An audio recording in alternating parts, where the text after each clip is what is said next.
Communal were born in the 20s and 30s of the 20th century, when the state divided large aristocratic apartments into rooms for workers.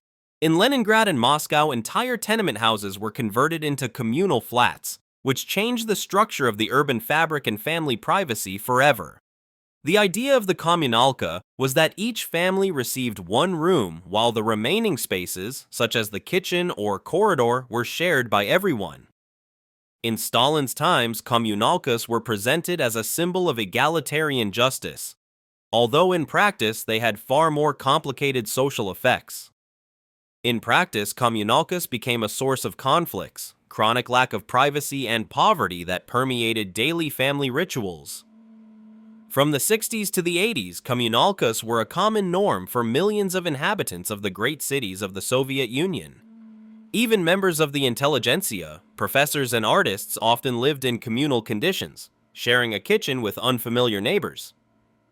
In Leningrad in the 80s, about 40% of residents lived in communalkas, which created a specific urban culture of community. After the fall of the Soviet Union, some communalkas broke up, but many survived and continue to function in modernized or neglected form to this day. Each family had its own living chamber, that is a room often with an area of 10 to 20 square meters, which provided minimal privacy.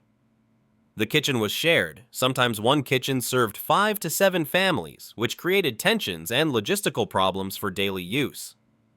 The bathroom and toilet were also shared by all residents, causing queues and tensions, especially during morning rush hours. Queues for the bathroom were a morning ritual because millions of people tried to prepare for work and school with limited sanitary resources. The kitchen often became a place of quarrels over pots, burners, and space in the fridge because shared use of appliances led to daily disputes. Often in a single kitchen, there were several gas bottles and stoves. Each household member used their own burner, creating a chaotic and dangerous order. Padlocks hung on refrigerator doors to protect one's food from neighbors, which testified to a lack of trust and private space in the shared environment. Bicycles, suitcases, and laundry were piled in the corridors, creating clutter, stench, and lack of freedom of passage that worsened residents' comfort. Children ran in the shared corridors and treated them like a yard, which on one hand integrated people but on the other exposed them to intergenerational conflicts. Noise was constantly present because televisions, radios, shouts, and arguments pierced thin walls and deprived residents of peace and necessary sleep. Communalkas taught a school of life in constant conflict over cleanliness, silence, and order, requiring residents to have negotiation and survival skills.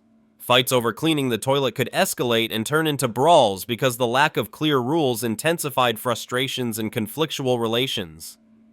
Each family had its duty shifts in the kitchen and bathroom, which in theory was meant to order coexistence but often led to tensions and burdens. There were cases of denunciations of neighbors to the militia or administration when conflicts exceeded the possibilities of peaceful resolution of domestic matters. Many recall life in communalkas as a psychological nightmare, full of shame, lack of privacy, and a chronic sense of social control. At the same time, there were also genuine friendships. Neighbors shared tea, stories, and sometimes vodka, creating more durable bonds than formal family ties. Children grew up together, treating each other like siblings, which created a specific generational solidarity and distinct parenting norms. Many people say that life in a communalka taught them to survive in a crowd and the ability to adapt to difficult housing conditions. The communalka was also a forge of gossip because everything was visible and audible, and privacy seemed a luxury unavailable to most. Today in Russia, about 3 million people still live in communalkas, which testifies to the durability of this housing model and the lack of alternatives. The most communalkas have survived in Petersburg, Moscow, Nizhny Novgorod, and Samara, where historic buildings often have not undergone full renovation. In Petersburg, people say there is no family without a communalka history, which shows how deeply this practice is rooted in urban memory. In many communalkas, no renovations have been carried out since Brezhnev's times, resulting in ruined installations and a dire technical condition of apartments. Conditions can be tragic: ruined bathrooms, moldy walls, and old stoves that blemish buildings and endanger residents' health. Rent is low, which is why many people prefer to stay in a communalka despite poor conditions, because the lack of housing alternatives is acute. Units in communalkas are often the subject of legal disputes because sorting out ownership and rights to a room is complicated and lengthy. Many families have lived in communalkas for the third or fourth generation, which makes these places spaces of memory and family dramas. Communalkas have also become a tourist attraction where one can rent a room in an authentic USSR style and feel the atmosphere of the era, although this is controversial. Communalkas are a symbol of poverty, yet at the same time they show the everyday life of many Russians who had to find their way in complex conditions.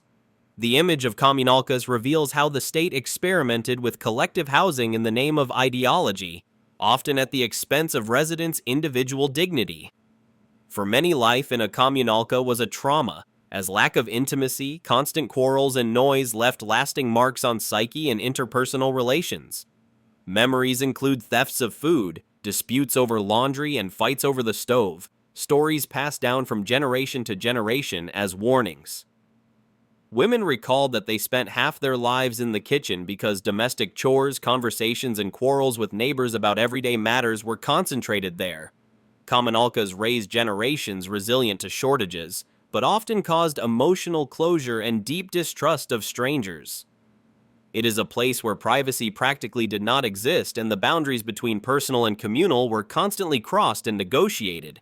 Despite poverty, many people also remember the warmth of community, sharing the last slice of bread or joint celebrations that eased the hardships of life. Today, communalkas remain a relic of the Soviet era and a real drama for thousands of families who, despite economic transformation, still struggle for decent housing.